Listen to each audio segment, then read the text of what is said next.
दमोह जिले में संचालित मायसेम सीमेंट फैक्ट्री के ऊपर कुछ दिनों पूर्व जिले के स्थानीय युवाओं ने बेरोजगार रैली निकालते हुए फैक्ट्री और फैक्ट्री प्रबंधन पर गंभीर आरोप लगाए थे। इस रैली में शामिल युवाओं का कहना था कि मायसेम सीमेंट फैक्ट्री दमोह शहर में लंबे समय से संचालित है, लेकिन फैक्ट्री के अंदर स्थानीय युवाओं को रोजगार नहीं दिया जा रहा और प्रतिदिन फैक्ट्री के अंदर कार्य करने वाले लोगों के साथ हादसे हो रहे हैं। जिस विषय पर फैक्ट्री प्रबंधन ने पत्रकार वार्ता का आयोजन करते हुए अपना पक्ष रखा और युवाओं के द्वारा लगाए गए आरोपों को निराधार बताया।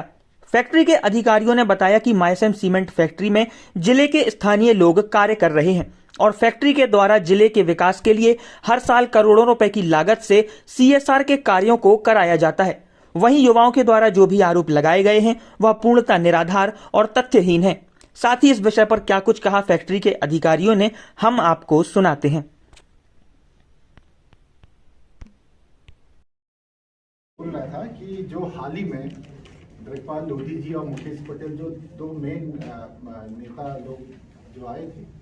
उन्होंने जिस प्रकार की भ्रांतियां फैलाना शुरू किया और कंपनी के विरुद्ध जो आरोप लगाए वो सरासर ही असंगत हैं और तर्कविहीन हैं, भ्रामक हैं और दुर्भावनापूर्ण हैं और कुछ अपने वेस्टेड इंटरेस्ट से ग्रसित हैं। यह उनका जो उद्देश्य है कंपनी की एक जो साफ सुथरी छवि है उसको धूमिल करता है और एक प्रकार का अनावश्यक दबाव बनाने का वो लोग कोशिश कर रहा है। आपको सभी को मालूम होगा ये कंपनीज एक्ट 1956 के तहत पंजीकृत एक पब्लिक लिमिटेड कंपनी है जिसमें नरसिंहगढ़ प्लांट यहाँ से 22 किलोमीटर दूर सतपारा माइन से है, पथरिया माइन जिनको बोलते हैं, और यहीं पर 70 किलोमीटर दूर हमारी ग्राइंडिंग यूनिट इमली है। और यह कंपनी जो है सीमेंट व्यवसाय के निर्माण से लिंक है और इस क्षेत्र की जहाँ तक मुझे जानकारी है एकमात्र कंपनी है जो यहाँ के लोकल युवाओं को या स्थानीय लोगों को प्रत्यक्ष और अप्रत्यक्ष रूप से रोजगार देती है। कई लोगों का मानना है कि कितने प्रत्यक्ष हैं अप्रत्यक्ष हैं वो भी हम आपको बताएंगे, बट अगर देखा जाए एक बड़े निगाह से देखा जाए कि आज जो भी बिजनेस जुड़ा हुआ है इसमें कई हमारे लोग यहाँ पर जुड़े हुए हैं और कंपनी कभी भी इस चीज़ को टॉलरेट नहीं करेगी कि कोई भी व्यक्ति ऐसे असामाजिक तौर तरीके से दबाव बनाए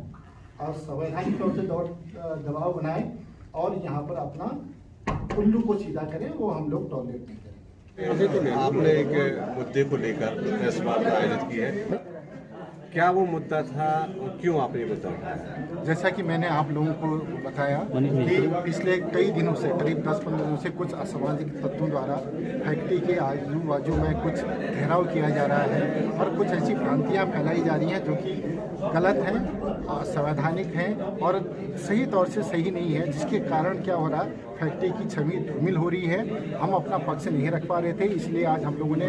रिक्वेस्ट किया सभी पत्रकार बंधुओं से कि आके सच्चाई जाने और फैक्ट्री क्या क्या काम कर रही है, कितने लोगों को रोजगार दे रही है और पिछले 44 सालों से जो साफ सुथरी कंपनी की छवि है वो हमेशा बरकरार रहे, इसीलिए आप लोगों को यहाँ पर बुलाया गया है। कौन लोग ये थे और क्या प्रदर्शन कर रहे हैं? इनमें जो नाम है उसमें श्री ब्रजपाल लोधी जी थे और उनके साथ में मुकेश पटेल जो मुख्यतः ये नेतृत्व करते, बाकी उनके साथ में करीब 50-60 लोग और भी थे जिनने हमारे फैक्ट्री गेट को लगभग आधे घंटे तक घेर के रखा। उनका आरोप था कि मतलब स्थानीय लोगों को महत्व नहीं दिया जा रहा है, क्या कहेंगे? उनका यही था कि बिना जानकारी के उनने जो ब्लेम लगाए थे कि हमारे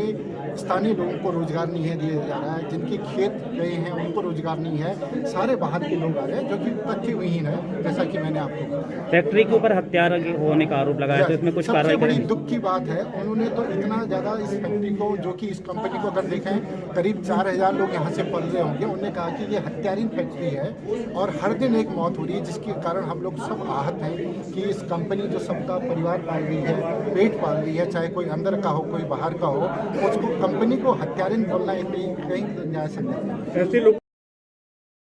प्रदेश 24/7 न्यूज के लिए दमोह से दीपक सेन की रिपोर्ट।